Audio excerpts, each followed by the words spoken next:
देश का अगला प्रधानमंत्री कौन होगा, ये कल यानी कि 4 जून को तय हो जाएगा।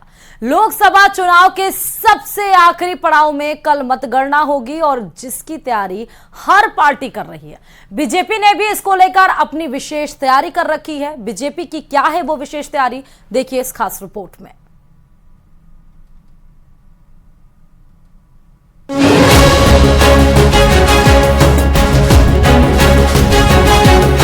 देश का अगला प्रधानमंत्री कौन होगा, ये कल यानी 4 जून को तय हो जाएगा। लोकसभा चुनाव के सबसे आखिरी पड़ाव में कल मतगणना होगी, जिसकी तैयारी हर पार्टी कर रही है। बीजेपी ने भी इसे लेकर अपनी विशेष तैयारी कर रखी है। 4 जून को मतगणना के लिए बीजेपी ने बूथ इंचार्ज और काउंटिंग एजेंट को खास दिशा निर्देश दिए हैं। हर बूथ पर मौजूदगी सुनिश्चित करने की खास रणनीति बनाई गई है।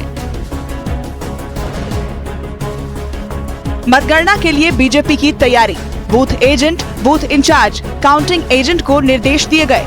ईवीएम पर खास तौर से नजर रखने को कहा गया है। 7 चरणों के चुनाव में बीजेपी की रणनीति विपक्ष के मुकाबले जबरदस्त नजर आई। अब मतगणना के दिन भी बीजेपी कोई कोर कसर नहीं छोड़ना चाहती।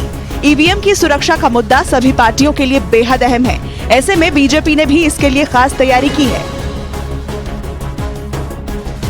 मतगणना केंद्रों पर ईवीएम की सील चेक करने को कहा गया है। अगर ईवीएम का सील ठीक नहीं है या छेड़छाड़ का आभास होता है तो ऐसे में ईवीएम को लेकर आपत्ति दर्ज कराने को कहा गया है। हर ईवीएम के बीच एक सफेद कागज होता है। किसी ईवीएम में सफेद कागज नहीं है तो आपत्ति दर्ज कराने को कहा गया है। ये तो रही ईवीएम की सुरक्षा की बात। आपको बता दें कि 4 जून यानी जिस दिन मतगणना है उस दिन के लिए भी बीजेपी ने खास तैयारी कर रखी है। मतगणना के लिए बीजेपी की तैयारी, ईवीएम मशीन उम्मीदवारों और एजेंट के सामने ही खोले जाएं। फॉर्म 17C को देखें कि कितने वोट लिखे हैं और कितने वोट पड़े हैं। बूथ एजेंट, बूथ इंचार्ज को आईडी कार्ड बनाने के निर्देश दिए गए हैं। मतगणना केंद्रों पर गिनती शुरू होने से पहले ही पहुंचने को कहा गया है। मतगणना के आखिरी वक्त तक मतगणना केंद्रों पर ही डटे रहने का भी निर्देश दिया है।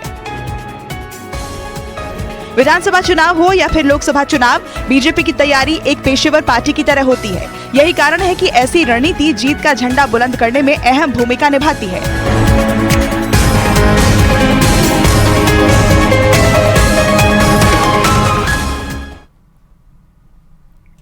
और इस बीच टोंक के देवली से बड़ी खबर यह